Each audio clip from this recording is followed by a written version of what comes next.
iwe sawira usandilenge andipenge ndisapote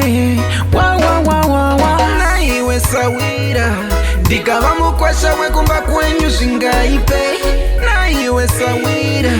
ndikava mukwasha wekumba kwenyu Zvakaipeyi ndatora hanzvadzi yako ndarora hanzvadzi yako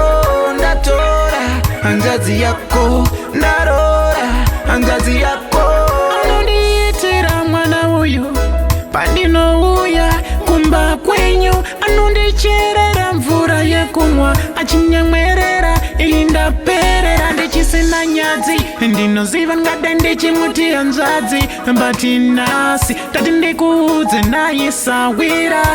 ndodawo kuvawo mukwasha wako na iwe sawira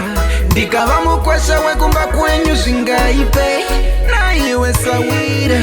ndikava mukwasha wekumba kwenyu Zvakaipeyi ndatora hanzvadzi yako ndarora hanzvadzi yako ndatora hanzvadzi yako ndarora hanzvadzi yako zvandoitaini ndoita ndaneta ndadona unondisimudzira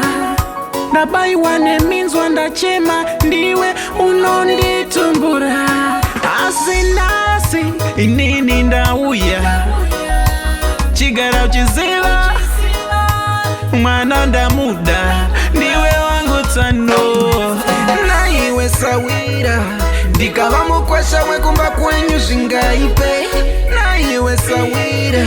ndikava mukwasha wekumba kwenyu Zvakaipeyi ndatora hanzvadzi yako ndarora hanzvadzi yako ndatora hanzvadzi yako ndarora hanzvadzi yako anondiitira mwana uyu pandinouya kumba kwenyu anondicherera mvura yekumwa achinyamwerera indaperera ndichisina nyadzi ndinoziva ngade ndichimuti hanzvadzi mbati nhasi tati ndikuudze naye sawira ndodawo kuvawo mukwasha wako na iwe sawira ndikava mukwasha wekumba kwenyu Zvakaipeyi na iwe sawira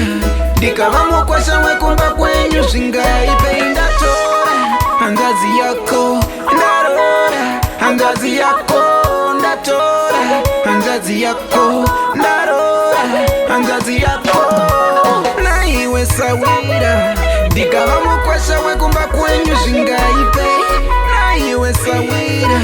ndikava mukwasha wekumba kwenyu Zvakaipeyi ndatora hanzvadzi yako ndarora hanzvadzi yako